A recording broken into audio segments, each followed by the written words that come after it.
you guys, it's Jen, also known as Quirks and Stitches. A little bit different of a video today. I just wanted to hop on and if you're part of our 24-hour Facebook group, or I think I talked about it in my last video, I have kind of been teasing that I have been working on a 2020 24 hours of cross stitch planner. I wanted to hop on tonight and give you a glimpse of what it's going to look like and talk a little bit about what that means for 24 hours of cross stitch challenges going forward and things like that. So I am very happy that this project is about 98% done. The only thing that we are finalizing is how we are going to be releasing this for you to get. So it's not quite ready for you to get yet.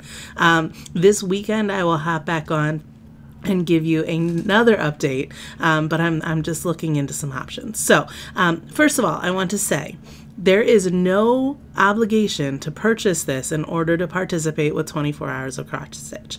The planner that I'm going to show you will be available at a purchase price, will be announced soon. I'm just finalizing all my last minute things as a digital PDF. The acrostic, the holiday calendar, and the regular calendar like we've been doing so far in the challenge groups, those will still be available at a monthly release. So like if you are not a person that cares about planners but wants to stitch and do those challenges, you still can. It's fine. I will be releasing them in the Facebook group and on the website just like I do now. So every month those will be available. What will not be available is all the rest of the stuff I'm going to be showing to you. So hopefully that's clear. Brandon, was that clear? Okay, he said it was clear, so I'm hoping it was, but you can always ask me questions to clarify. I have been working pretty hard on this, and like I've told a couple people, I've showed it to a couple people, it works like my mind works. I'm going to show it to you in a couple different ways, so I'm going to do this film in a couple segments. First is the glimpse of what you get when you purchase the PDF file. It is this big chunk of paper. And it is the 24 hours of cross stitch 2020 planner. I am still fine tweaking, so there may be a few changes to looks and appearance and things like that. But you are going to get this big pile of goodies. It is, I believe, 85 pages right now. And I'm going to come back in a little bit and show you how I'm going to set mine up, because I don't want it just like this. I want it in some sort of notebook system. So I'm going to show you what I'm going to do with that. But a little bit about what you're going to be getting. So it's got the cover page. Then it's going to go in, we've got a little table of contents for you so that you're going to easily be able to find what you're looking for. Included in this file will be the year-long trackers, which include the ABC challenge that we've kind of toyed around with, which is the challenge to finish 12 or 24 projects throughout the year, connected to different letters of the alphabet, tying into our acrostic theme and things like that. There's a monthly focus page where you can pick projects that you're going to maybe want to focus on during the different months of the year. And then for each month, I have a color-coded breakdown. So each January, February, March, all the months of the year are each going to contain six pages, I believe. There's a monthly highlight page. There's a calendar page, the blank calendar challenge. Like I said, that will be released free each month, like a few days before the next month starts, like we've been doing now. The acrostic challenge, which again will be released in the Facebook group as well, prior to the month starting. And the holiday calendar. I did tweak the format of them a little bit, so if you're used to how they were looking, they look a little different. I'll show you in a minute. There's a just for fun list for each month. I just thought it would be kind of a neat way to kind of, I don't know, making lists is my thing, so maybe it's yours. And then there's a monthly and a recap page. So each month has that section. Then after all of those goodies, there is a weekly plan and recap page. This is a page that I think when I'm going to do it, I'm actually going to print multiples of that. These pages are kind of like how you're going to want to use them. Maybe it works for you to just have one of them. Maybe you need multiple copies. So I put them all together because you may want to print out multiples like me. There is a whip list and whip cards, similar to my whip wall, but for a binder. And there is a marathon planning and tracker pages, as well as blank copies of the calendar, the holiday, and list templates. So let's take a little bit of a glimpse at what you're going to be getting for each month. I'm going to highlight January, and I'm not going to tweak the releases for all the other ones. For instance, year-long challenge. It's got a nice clean copy for you to write down your challenges. We've got our monthly focus page. I'm not going to go through every single page that's going to be in here, but I wanted to kind of give you a glimpse of what you'll be getting for the months. There is a highlight page that gives you an option to write down your goals, some special dates, things like that, what you're hoping to start for the month, organize your stitching. There is the calendar. It is portrait this year, not going to be landscape anymore. I wanted this to be as easy as possible to print for you guys. The acrostics are pretty similar to how they're going to look. Acrostic page. And then I tweaked how we're doing the holidays. I figured we didn't need 2 calendars. So it's just here, holidays are here, and you can kind of put what project you're going to be working on. There is a little box for you to check if you've completed it. Are just for fun pages. And then there's also a recap page at the end of each month that talks about maybe how you're going to change your plans for next year, what finishes you got, and you know what your highlights were, what you really were proud of, your favorite stitching moments. Like I said, that goes through for every month of it out of the year. So let me flip through to the end. So it's a big chunk of what you're going to get in the PDF is the months. I would ask, like, this is a file, please don't be releasing, like, and posting on your blogs what the acrostics are going to be, you know, let's, you know, just try to keep it, people that purchase it have that information going forward. I know I like to plan, so this way you're not waiting for me to release it. You can kind of move forward.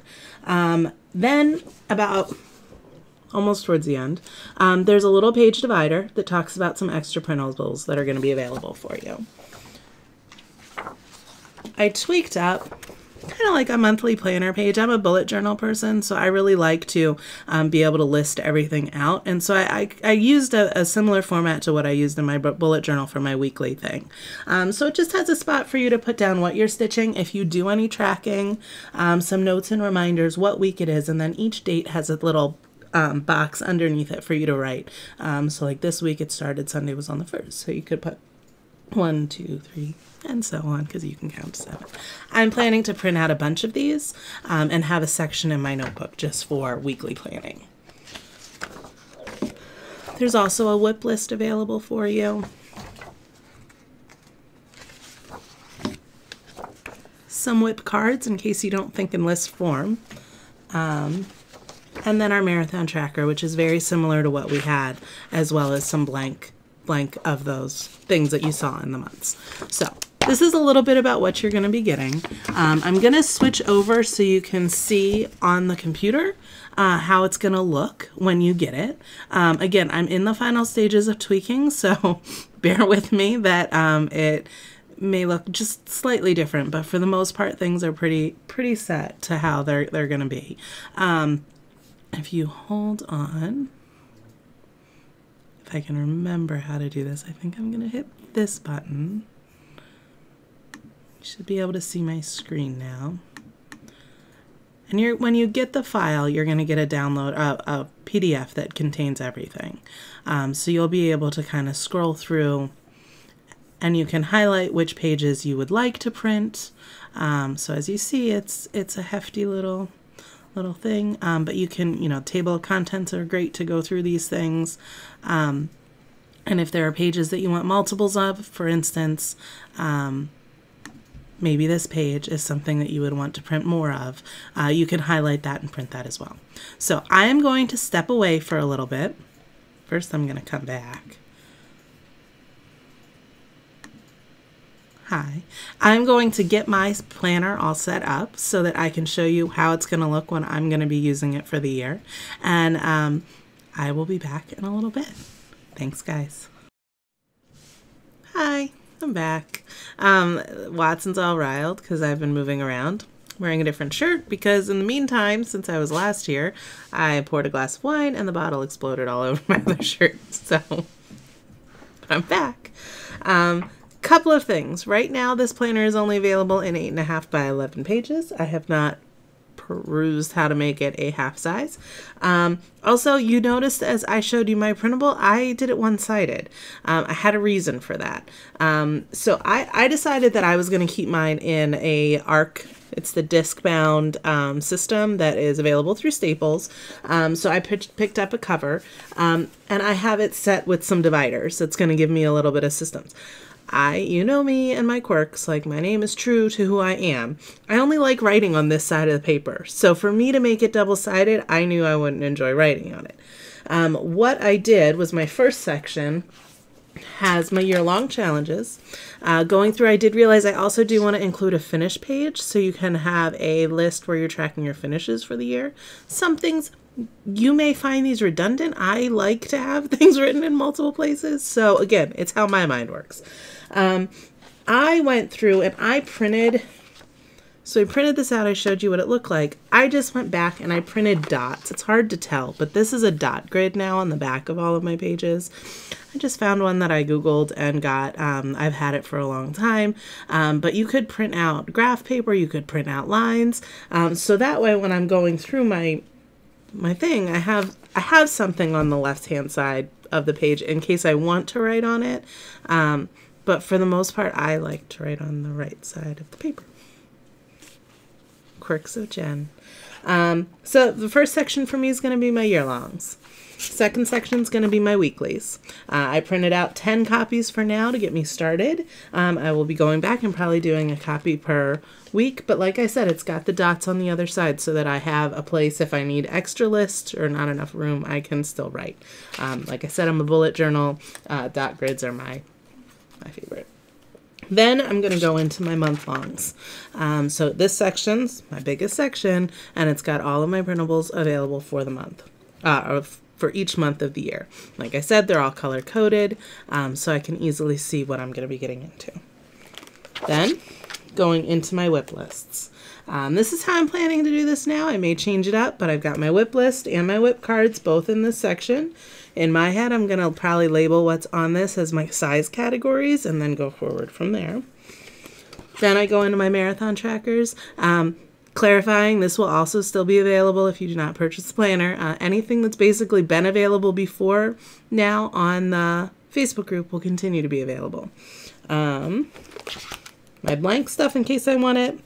I've got an empty divider in case I need it, and some blank paper to keep me satisfied, or lined blank paper, because I don't doodle, so I don't need any blanks.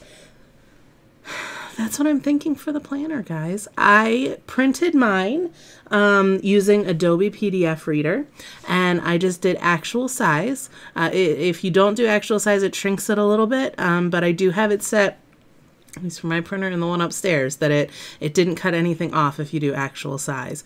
It also gives you an allowance on the left-hand side for binding. There was enough room for punching, and a standard like 3-hole punch should be fine to not cut anything off. I picked up some higher quality paper to print mine on. I think I used a 98 brightness, 32 weight, something like that. That should alleviate bleed through. I don't do a lot with color though, so it's pretty much just my one specific pen that I can write with. I'm thinking that's all I have to share today. I hope that you guys are interested in this. If not, I'm really excited that I have something to write my stuff down in, and I don't have to keep I can't tell you how many notebooks I have started and now are going in the trash because it didn't work or it wasn't set up how I wanted it to be. So my mind is still running, and I do view this as maybe a living and organic project where I still feel like there are pages that need to be made and ways that I want to track things. But that will be talked about later because I don't know. And I wanted to keep it pretty much with things that are part of our 24-hour group for now. So, yeah, I hope you guys like what you see. I want to just thank you guys for your everything that you are in this group. I mean, I can't thank you enough for what this community has meant to me this past year. And it got me through some dark places. So thank you so much for being that encouragement and the meetups and the laughs and the emails and the comments and everything that you guys have done. I just hope that I can give back to you in some small fashion for what you guys have provided me this year. Sorry, I forgot to mute my computer. Get real life when you get Jen. So I'm going to go finish my wine. I'm going to go make some dinner because it's now 9 o'clock and now Brandon gets to edit. It's his bedtime, but he gets to edit this. So I am going to go. Keep making those X's, guys. I'll talk to you later.